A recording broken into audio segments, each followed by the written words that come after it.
అలనాటి మేటినటి మహానటి సావిత్రి గారి జీవిత చరిత్ర ఆధారంగా నాగశ్విన్ తీసిన చిత్రం మహానటి.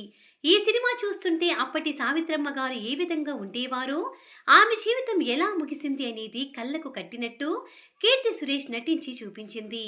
ఆమె నటన అభినయానికి ఎన్ని మార్కులు ఇచ్చినా తక్కువే. అయితే ఈ సినిమా చూసి మనం ఎన్నో పాఠాలు నేర్చుకోవచ్చు. అవేంటో ఇప్పుడు చూద్దాం. ముఖ్యంగా చాలా సంతోషంగా ఉన్నప్పుడు, లేదంటే బాధగా ఉన్నప్పుడు ప్రేమలో పడకూడదనేది మొదటి పాఠం. సావిత్రి గారు తన నట జీవితాన్ని మొదలుపెట్టడం, తనకు కొత్త ప్రపంచాన్ని శివాజీ గణేశన్ గారితో పరిచయం చేయడం, ఇంతలోనే అతనితో ప్రేమలో పడటం ఒకేసారి జరుగుతాయి. ముఖ్యంగా భార్యా పిల్లలు ఉన్న వ్యక్తిని పెళ్లి చేసుకోవద్దని సావిత్రి గారి జీవితాన్ని చూస్తే అర్థమవుతుంది. ఒకవేళ వివాహం బలవంతంగా జరిగింది అనుకుందాం. ముఖ్యంగా వివాహం చేసుకునే ముందు అతనికి పిల్లలు ఉన్నారా లేదా అని చెక్ చేసుకోండి.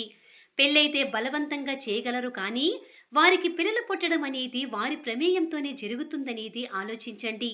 ఒకరు బాధపడుతుంటే మనం ఆనందించడం అసాధ్యం. సావిత్రి గారి వల్ల జమినీ గణేశన్ మొదటి భార్య బాధపడుతుందనేది నిజం. అంతేకాకుండా డబ్బు విషయంలో కూడా జాగ్రత్తగా ఉండాలి.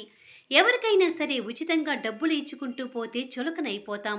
అలా చేస్తే మన పతనానికి మనమే దారులను వెతుక్కున్నట్టు అనేది మహానటి సినిమా చూస్తే అర్థం చేసుకోవచ్చు.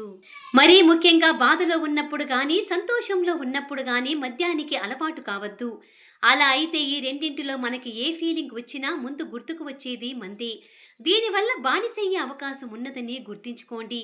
ముఖ్యంగా డబ్బు ఉన్నవారు అందరూ చెడ్డవారు కాదు, పేదవాళ్ళందరూ మంచోళ్ళు కాదు అనేది సావిత్రి గారి దగ్గర పనిచేసే పనివాడిని చూస్తే అర్థం చేసుకోవచ్చు.